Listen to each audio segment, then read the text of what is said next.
Hi, this is Professor Mitchell, and this video is designed to show you how to Google more efficiently. So, whenever we want to do a Google search, we will typically just pop in a term. So, I will use student loans. And we know we have these tabs across the top, so news, images, videos, books, etc. And typically you will see top stories which relating to news, and you will see a variety of different kinds of articles here. And then you can always go scroll down and see what else is there, and click through the different pages down at the bottom to see what's there.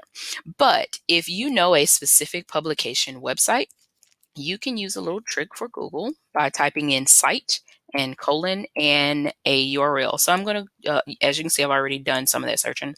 And so I'm going to pop that in. So I've done student loans search, and then I've put cite, colon, and then USA Today. You will now see that all of the resources I have here are from USA Today. If I click news and just pop over to that side, you'll see a quick explanation here that when you do a refined search with cite, Google will show you results from all of the index pages from the website you specified. So now all of the resources are looking at the USA Today publication, and they are searching for the phrase student loans within these articles. So for instance here, if you look at this headline, new scam demands victims stay on the phone. Here's how it works.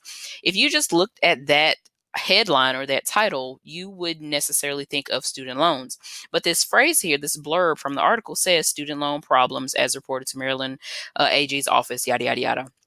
So it's telling you that student loans are mentioned within that article. And if you're looking at some of these headlines here, in a regular Google search, you might not have looked at some of these articles because you might not have realized they related to student loans. But because we've done that specific search for student loans on this particular website, it has pulled every article from USA Today that has the phrase student loans in that article.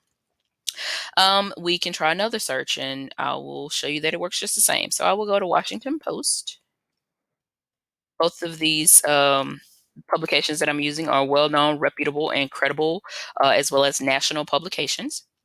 And keep in mind, most publications, they will goof sometimes. They will print, slightly erroneous information, but credible, reputable publications do not seek to misinform people.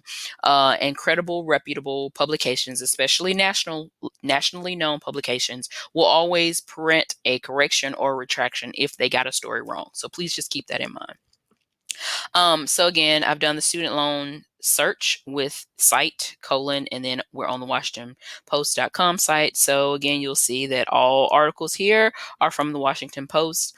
And again, you will notice that some of these headlines might not have caught your attention if you had simply done a student loan search in Google, because some of them may not have popped up.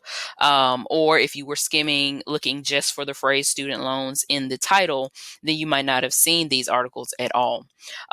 So you can repeat this kind of search with any publication website that you know. You need the basic URL for the homepage of that publication. If you don't really read a whole bunch of publications that often and you're kind of struggling, keep in mind that on Canvas, I have a news resources page with under additional course materials, and there's a ton of publications listed there, and you can just pop in any of those publication URLs to find sources. Here's another one, Reuters. Reuters is a minimally biased publication. They are aggregate news publication, so that means that they distribute relatively minimally biased sources because their information has to go out to all the publications. So again, student loans based on Reuters.com, and then we have a whole bunch of sources here. So again, you can repeat this kind of search with virtually any URL that you need. Just remember it's cite, colon, and then the basic URL. If you have any questions or concerns, let me know. I hope this has been helpful.